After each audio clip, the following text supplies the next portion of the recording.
Era un placer quemar. Era un placer especial ver cosas devoradas, ver cosas ennegrecidas y cambiadas. Empuñando la embocadura de bronce, esgrimiendo la gran pitón que escupía un queroseno venenoso sobre el mundo, sintió que la sangre le golpeaba las sienes y que las manos, como las de un sorprendente director que ejecuta las sinfonías del fuego y los incendios, revelaban los harapos y las ruinas carbonizadas de la historia. Con el simbólico casco numerado 451 sobre la estólida cabeza y los ojos encendidos en una sola llama anaranjada ante el pensamiento de lo que vendría después, abrió la llave.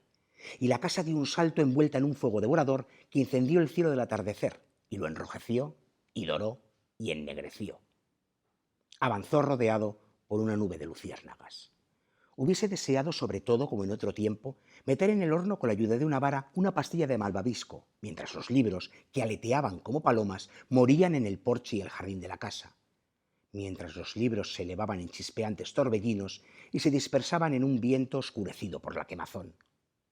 Montag sonrió con la forzada sonrisa de todos los hombres chamuscados y desafiados por las llamas. Sabía que cuando volviese al cuartel de bomberos se guiñaría un ojo, un artista de variedades tiznado por un corcho, delante del espejo. Más tarde, en la oscuridad, a punto de dormirse, sentiría la feroz sonrisa retenida aún por los músculos faciales. Nunca se le borraba esa sonrisa.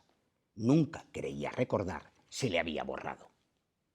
Colgó el casco negro y brillante como un escarabajo y lo lustró. Colgó cuidadosamente la chaqueta en combustible, se dio una buena ducha y luego, silbando, con las manos en los bolsillos, cruzó el primer piso y se dejó caer por el agujero.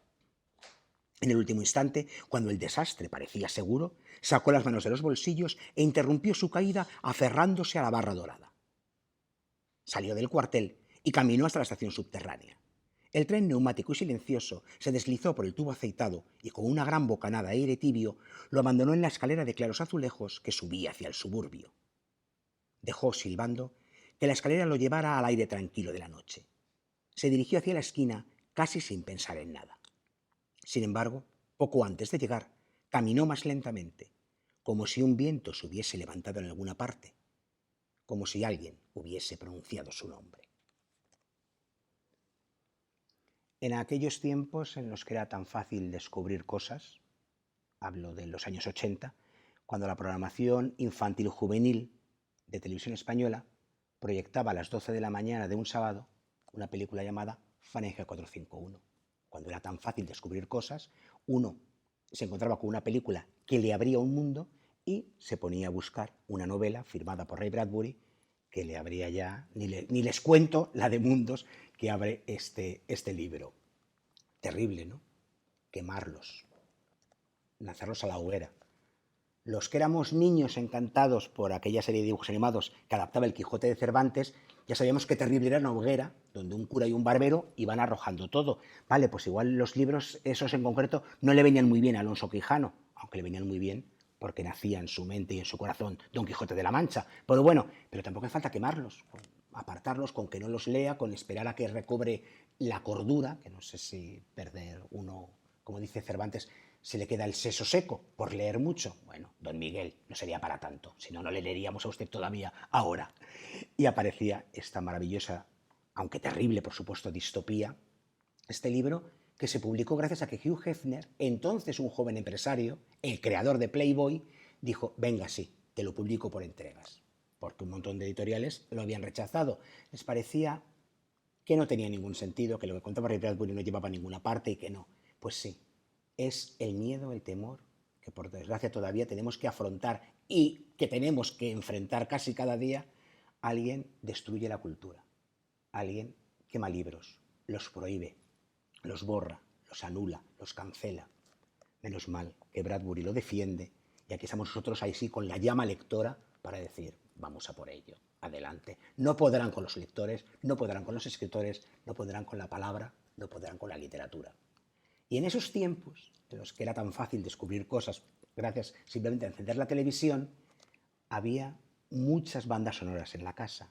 Y una banda sonora era la de la vieja, siempre la hemos llamado así y la diremos, aunque se pronuncie de otro modo, la Singer, aquella máquina de coser, aquel mueble fantástico que además era como una aventura en sí misma porque era un mueblecito, de repente se abría y nacía la máquina de coser que todos ustedes también habrán visto y reconocerán ante nosotros. Y allí estaba la tía Carmen continuamente. O sea que yo también soy una heredera de la Singer, como esta grandísima novela publicada por Grijalbo, que supone la irrupción maravillosa en la novela histórica, en la novela emocionante, en la novela emocional, de una escritora a la que yo admiraba mucho y sigo admirando, por supuesto, pero como autora de novela negra, novela de misterio. Y ahora se revela como una autora poliédrica capaz de todo, porque lo que hace aquí, léanlo, por favor. Ana-Elena Rivera, bienvenida a El arpa de Becker. Muchas gracias, Óscar. Las herederas de la Singer. Pero tú sabes que somos todas nosotras, ¿no? Ahora ya lo sé, ahora ya lo sé. Para mí era normal ser la heredera de una Singer porque la había visto en mi casa toda la vida y ahora me di cuenta de que prácticamente en todas las casas había una máquina de coser y una madre, una tía, una abuela que estaba ahí haciéndonos pues, vestidos o camisas o lo que fuera, haciéndonos la ropa. Pero es que el mueble era fabuloso, ¿verdad? El mueble era genial. Recogidito. Daba la vuelta, se metía a la máquina. De repente abrir un mundo. Sí, el mundo que tú efectivamente. abres. Ana-Elena, esta historia, como has contado y cuentas en la novela, estaba y está muy dentro de ti. Pero claro, tú te has hecho muy popular, merecidamente popular, con tus novelas, protagonizadas por Gracia San Sebastián. Sí. Y entonces, ¿cómo surge el momento de decir, bueno, muy bien, y agradezco mucho a Gracia y al género negro, policíaco, pero yo quiero escribir otras cosas? ¿Y cómo era que esta historia pedía paso?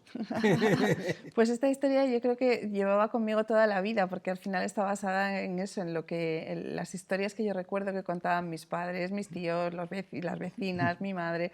Y bueno, pues la verdad es que yo creo que fue por la pandemia, que hubo un momento que, no sé, abrí el trastero porque, bueno, pues como no tenías mucho que hacer, te pones a ordenar y de repente apareció la máquina de coser.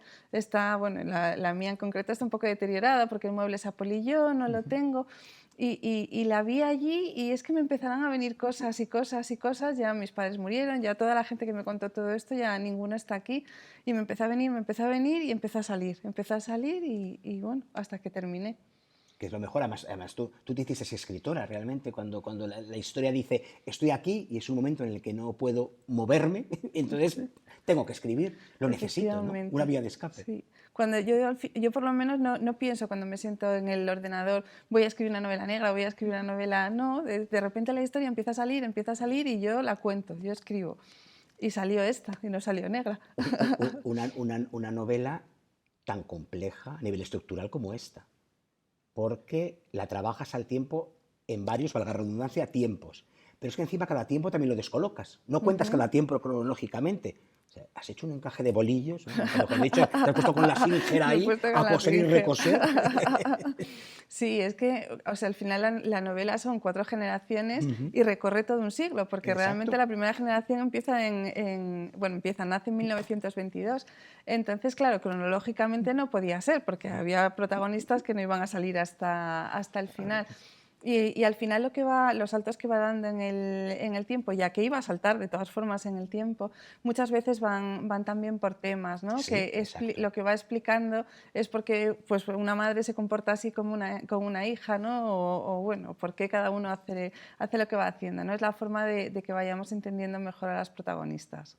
Y entonces, claro, llevas aquí, traes aquí, en el propio tiempo, desde luego va encajando perfectamente y además me consta que ha habido algún lector que ha comentado, uy, parece que al principio me lío. Bueno, hay que tener también paciencia, hay que entrar en la novela. No puede ser que en la primera página lo tengas todo claro, si no, qué aburrimiento. Qué aburrimiento. Entonces está muy bien ir viendo cómo tú distribuyes piezas y cómo esas poco a poco van encajando. A mí desde luego me ha parecido fantástico, pero además también era siempre la sorpresa, decir, bueno, dentro de 4 páginas, a ver a qué momento me lleva y de qué personaje. A ver dónde estoy. Claro, Sí. era como decir, no puedo dar nada por sabido, únicamente lo que va quedando claro, las emociones que vinculan, vehiculan y unen a esos personajes. Personajes casi todos, por cierto, con nombres que comienzan con la letra A. Sí. ¿Eso es real?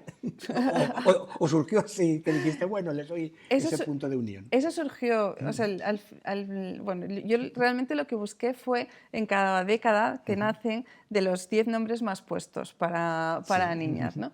Y resulta que, bueno, busqué primero la primera, y la primera se llama Aurora. Vi el nombre y me encantó, dije, ya está, es este. ¿Y por qué? Porque hay una parte de la novela que está basada en las historias que me cuenta mi suegra de su madre, de la abuela de mi marido, toda la parte que sucede en el Palmar de Troya, en Sevilla, y se llamaba Aurora. Y digo, pues ya está, Mira. se va a llamar Aurora. Luego busqué la siguiente, vi Águeda, y es un nombre que siempre me gustó mucho. Entonces, bueno, pues pasé a la siguiente y escogí un nombre que no empezaba por A.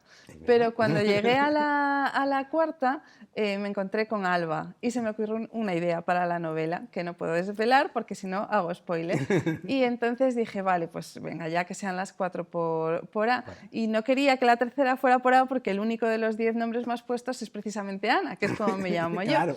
Y ya está. Lo que pasa es que hay cosas que yo creo que viven en el subconsciente, porque me he dado cuenta ya con la novela en las manos que mi abuela se llamaba Ángela, mi madre se llamaba Ana, yo me llamo Ana y mi hijo se llama Alex.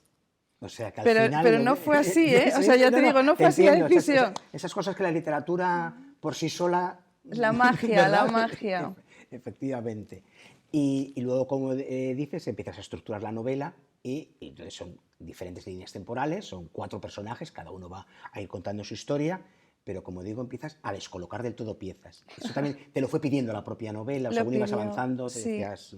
Lo rompo todo. Me venían, es que es eso, al final todo está hilado con historias que yo escuchaba. Entonces me iban viniendo las historias a la cabeza.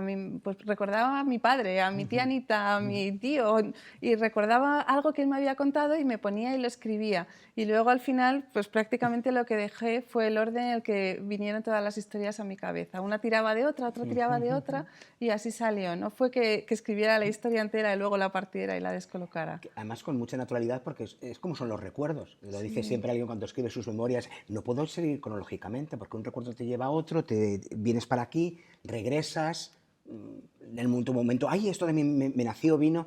La cronología está muy bien para estudiar historia, pero para contarlas, imposible, ¿verdad? No, imposible, es eso. Al final te sientas y es que hay veces que incluso tú quieres seguir donde lo has dejado, pero no puedes, claro, porque lo que te está viniendo a la cabeza es otra cosa. Pues lo escribes y lo sueltas y ya está, ya te quedas como a gusto. Has representado a 4 generaciones, les has hecho justicia, porque cuentas cada una como todos en la vida, ¿no? Con nuestras dudas, nuestros miedos, nuestros fallos, nuestras carencias, pero es que eso es lo que nos hace humanos. Claro. Somos así, ¿verdad? Perfectos, impolutos, no somos ninguno. Bueno, lo serán los santos, los que y lo logran, pero los demás somos así de imperfectos y de maravillosos.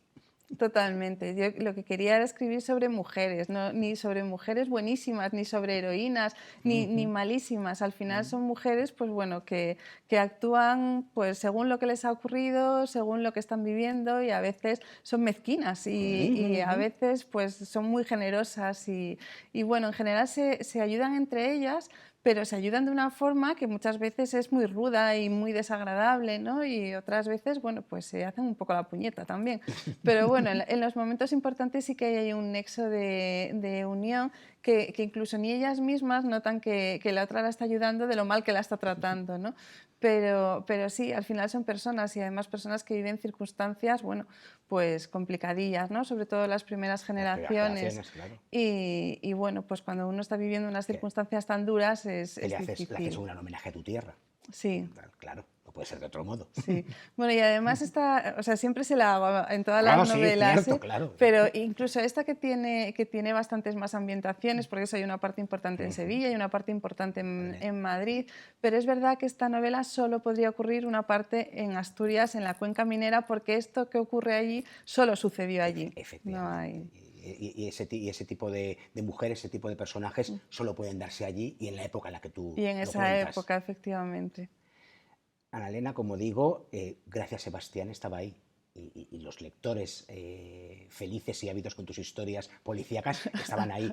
Entonces también imagino que esa, al fin y al cabo, también era una presión cuando escribías esto, ¿no? Porque decías, claro, todos los lectores conseguidos, igual de repente se decepcionan o dicen, ah, no, no, yo solo leo novela policíaca, que está muy mal, hay que leer todos los géneros. Lectores omnívoros, el arpa de Becker. Omnívoros. Al menos dar una oportunidad, ¿no? Claro. Pero imagino, ¿verdad?, que aunque fuera inconscientemente, esa presión la sentías un poco ahí, ¿no? Incluso ese miedo, tal vez. Pues fíjate que lo siento más ahora, porque cuando estaba metida en el proceso creativo yo simplemente escribía y ya está. Pero ahora siento un poquillo más y la verdad es que están reaccionando fenomenal, fenomenal. Es bueno, si lo has escrito tú, voy a ello, ¿no? Y la verdad es que todavía no lo ha leído mucha gente, claro, porque es que... Está recientita. Sí, vamos, está que realmente sale el jueves. Está llegando ya a algunas librerías, pero estarán todas el jueves. Y bueno, pues eso, vamos, que la presión es ahora y las primeras que la han leído, porque está en ebook, ya empiezan a decir que vamos, que fenomenal, que les da igual el género, que les da igual todo, que les encantó la novela y que siguen conmigo, ¿no?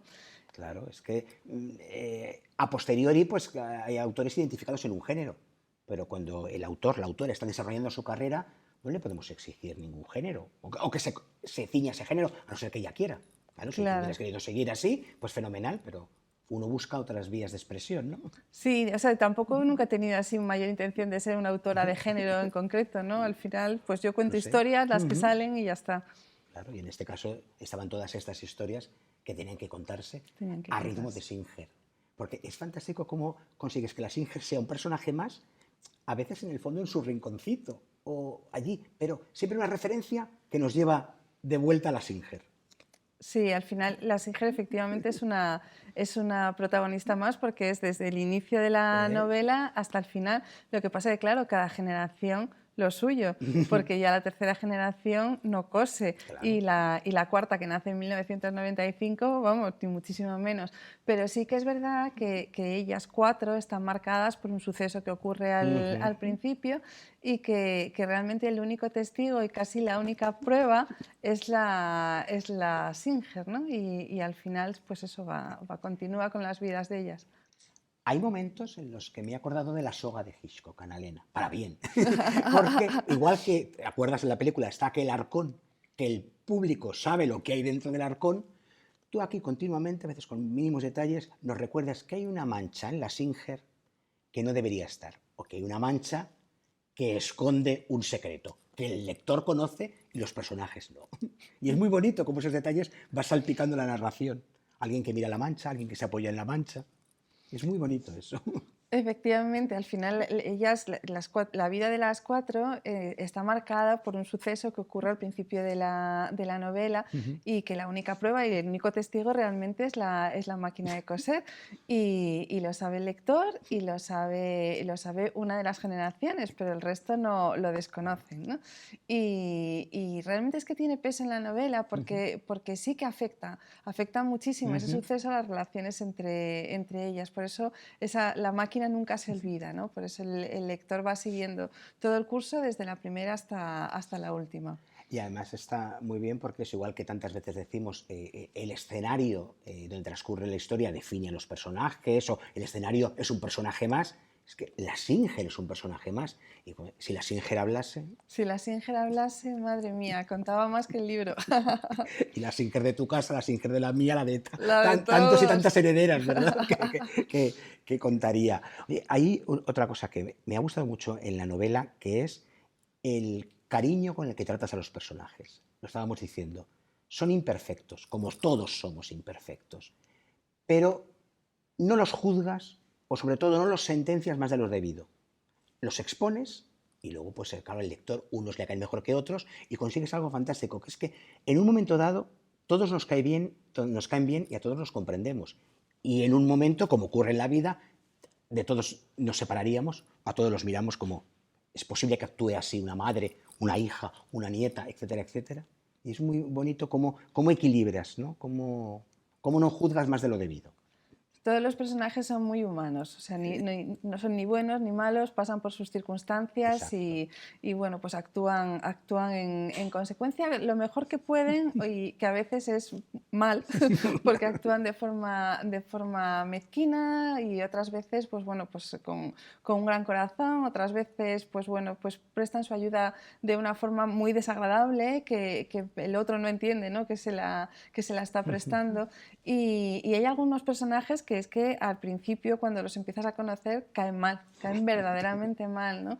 Pero como todo en la vida, todo tiene una explicación, ¿no? Y ellas al final intentan hacer las cosas, ellas y ellos, pero también hay personajes masculinos muy potentes, intentan hacer las cosas lo mejor posible y a veces les sale bien, a veces mal y bueno, y a veces regular, pero es lo que creo que nos pasa a todos, ¿no? Heroínas y héroes hay pocos y santos menos. Sin hacer ningún tipo de destripe de la novela, de spoiler, porque tiene el lector que descubrirlo, pero sí te diré que me gustan muchísimo algunas de las sorpresas que nos va dando Aurora.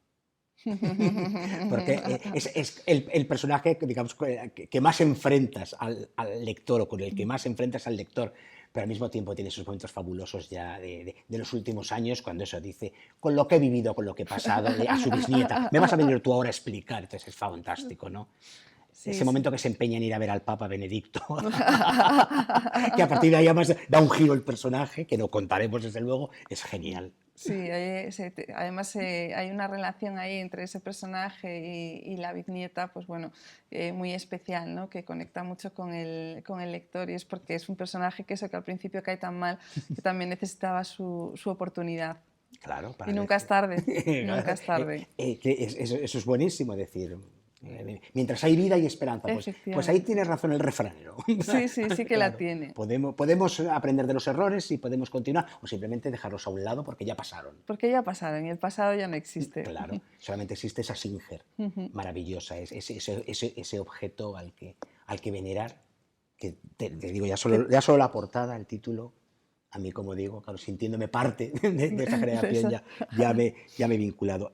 Ana Elena, hay 3 novelas con Gracia San Sebastián, este novelón familiar, social, con su cierta intriga, homenaje a tantas generaciones, sobre todo homenaje a lo que la Singer supuso, y ahora, aunque como tú dices, y me consta por tener la fortuna de conocerte desde el principio, Sí. no eres escritora que lo planifiques en el sentido de me siento, lo noto dentro y a ver cómo va, pero bueno, algo rondará por ahí, habrá por ahí, o vas a dejar de nuevo que otro objeto te inspire y te lance al teclado. Pues la verdad es que no lo sé. Ahora esta está muy, muy reciente, es una novela o sea, te soy sincera, me ha costado escribirla y además he vaciado mucho de mí misma, ¿no? Porque al final eso, pues todo lo que sucede ahí en algún momento sucedió y luego hay épocas por las que transcurre la novela que son muy duras. Y aunque pues bueno, he huido bueno, pues de poner también al lector en momentos así demasiado duros, la documentación a mí no me la quita nadie, ¿no? Y lo Claro. he pasado mal documentándome y viendo lo que ocurría en determinadas épocas. Entonces, bueno, pues ahora estamos con esta, ahora me toca viajar y estar con los lectores, con los clubes de lectura, en las librerías y ya cuando termine eso ya, bueno, pues ya habré vaciado un poco la mente y continuaré y a lo mejor yo planifico escribir una cosa y a saber, y me pasa como con esta, que lo que me asalta es otra y me tocará escribir eso, así que ya os contaré. De momento no lo sé yo, vamos. Eso es fantástico. Es genial, a mí Porque, me encanta, siempre es una que el sorpresa. lector sepa que la propia autora se deja sorprender y atrapar por la historia. Y no forzarla. Exacto. Ahí no hay escuadra de cartabón, ahí hay Hay corazón, corazón. Y luego, efectivamente. hombre, como veo, tengo un poquito de cabeza en el ir colocando aquí las piezas y descolocándolas. Pero lo demás te sale de dentro, me consta, porque, como digo, tengo el placer de haberte leído desde el principio Efectivamente. y hay autores a los que se les capta. Y en esta novela en concreto se te captan mucho las emociones, los afectos. Así que muchísimas gracias Muchas gracias por a lo que ti. has hecho con este novelón. Ahora vas a ser la autora de la Singer. Es verdad. Hasta lo próximo. Hasta lo siguiente. Ana Elena Rivera, un placer leerte, un placer tenerte en el arpa de Becker. Gracias. Gracias a ti. Y gracias a todos ustedes por haber estado con nosotros y haberse dejado envolver, espero y deseo, por esta historia, que es la historia de muchos, que es la historia de todos. Hubiera en casa o no hubiera Singer, aunque yo creo que prácticamente en casi cada hogar de España en un momento dado, en una generación concreta, hubo ahí una Singer marcándonos el ritmo a seguir. Nos vamos al ángulo oscuro del salón, hoy nos llevamos el arpa, nos llevamos la máquina de coser, nos llevamos algún libro y regresamos muy pronto.